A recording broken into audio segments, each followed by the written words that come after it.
सच्ची घटना सुनाऊं। राजस्थान से एक सेठ ने सुना कि हमारे मंदिर से संत जा रहे हैं जगन्नाथ जी।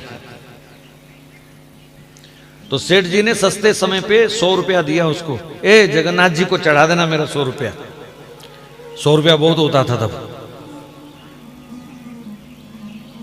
तो 100 रुपया निकाल दिया, जगन्नाथ जी की गोलक में डालना।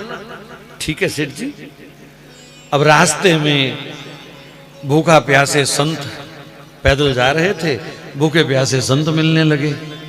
क्या करूं, कैसे इनकी मदद करूं, मेरे पास तो कुछ है नहीं। तो फिर सोचा चलो सेठ जी का 100 रुपया है, पाप तो मुझे ही लगेगा ना, लग जाए पाप, लेकिन कम से कम किसी का पेट तो भर जाएगा। मुझे जो दोष लगेगा नरक मिलेगा देखी जाएगी, पर किसी की भूख प्यास मुझसे नहीं देखी जा रही। तो जो कोई रास्ते में भूखा प्यासा मिलता, बाजार से 2 रोटी खरीद करके उनको खिला देता, किसी को पानी पिला देता, किसी को शरबत पिला देता। जगन्नाथ पहुंचते पहुंचते 2 रुपए बचे उस 100 में से। और जगन्नाथ जी के आगे हाथ जोड़ करके वो खड़ा हुआ और रो करके कहा, प्रभु बेईमानी की है मैंने, सेठ जी ने 100 दिया था, मैं 2 ही ला पाया, बाकी मैंने खर्च दिए और 2 रुपए चढ़ा दिए। वापिस आए, प्रसाद दिया सेठ को, वो मेरा 100 रुपया चढ़ा दिया? बोले हाँ चढ़ा दिया। बड़ा खुश हुआ, जगन्नाथ जी को बड़ा याद किया, मैं तो नहीं आ पाया पर आप कितने दयालु हैं, मेरा 100 रुपया आपने स्वीकार कर लिया। अब बड़े लोगों को आदत होती है ना बार बार 100 रुपया बोलने की, मेरा 100 रुपया आपने स्वीकार कर लिया। ऐसे वो जगन्नाथ जी का धन्यवाद करते करते सो गया। तो जगन्नाथ जी स्वप्न में आ गए। स्वप्न में आ गए तो सेठ ने फिर ठाकुर जी के मुंह से सुनना चाहा, ओ महाराज आपको 100 रुपया भेजा था, मिल गया? तो कहा सेठ जी 100 तो नहीं 98 मिले हैं मुझे। अरे बड़ा बेईमान है वो महात्मा, 2 रुपए खा गया। मेरे को तो कह रहा था मैं 100 रुपया चढ़ाया। ये बेवकूफ आदमी, बेईमान आदमी, संत वेश में भी धोखा करता है। ठहर जाए, इसकी खबर लूंगा सुबह। सुबह उठते ही उसने नौकर भेजा और महात्मा को बुला लिया। ए बेईमान कहीं के, तेरे को 100 रुपया दिया था, शर्म नहीं आई तुझे? 2 रुपए बेईमानी कर गया तू। मुझे स्वयं जगन्नाथ जी ने बताया कि तूने 98 रुपए चढ़ाए हैं, कहां है 2 रुपए? महाराज जब सेठ के मुंह से ये बात सुनी तो वो संत तो रोने लग गए। हे जगन्नाथ प्रभु, आज पता चला कि तुम क्या स्वीकार करते हो। जो 98 रुपए मैंने भूखे लोगों को खिलाए आपने वो स्वीकार किए, और डायरेक्ट नगद जो मैंने 2 आपको चढ़ाए वो आपने स्वीकार नहीं किए। आज कौन चलेगा इस पद्धति पर? मैंने वृंदावन के बड़े बड़े मंदिरों में देखा। हमारे एक दिन में गया बिहारी जी के, एक सेठ अपने थैले से गड्डियां निकाल निकाल के डाल रहा था। मैंने कहा बहुत अच्छा, ठाकुर जी ने दिया, इसका पैसा कहीं भी चढ़ाए।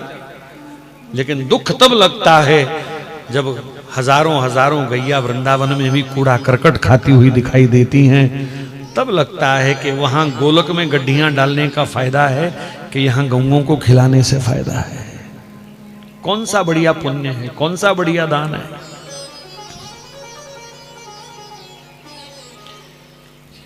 तो मैं कभी नहीं कहूंगा कि आप मंदिरों में नोट ना चढ़ाएं, पर अगर किसी जरूरतमंद को जरूरत है तो उनके मुख में देना ही ठाकुर जी स्वीकार करते हैं, ना कि ठाकुर जी की गोलक भरने में ठाकुर जी खुश होते हैं।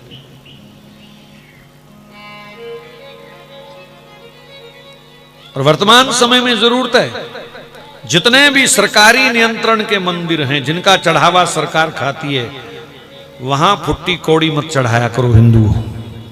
आपको कसम दे के कह रहा हूं। तिरुपति बालाजी में करोड़ों रुपए चढ़ते थे, आज भी चढ़ रहे हैं।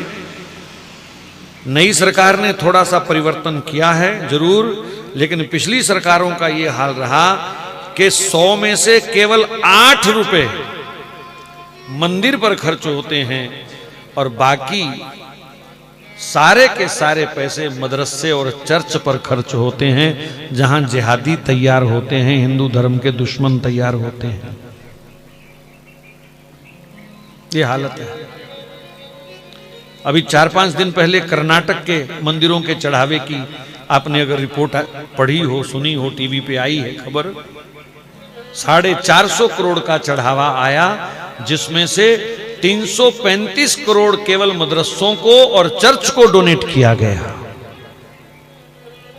हिंदुओं का पैसा मदरसों को दिया जा रहा है, और उन मदरसों को जहां राष्ट्र विरोधी, हिंदू विरोधी तत्व तैयार होते हैं, पत्थरबाज तैयार होते हैं, सिर काटने वाले तरीके सिखाए जाते हैं जहां हिंदुओं के, वहां मंदिरों का चढ़ावा दे। मतलब अपनी कब्र हम खुद खोद रहे हैं, अपनी चिता हम स्वयं तैयार कर रहे हैं।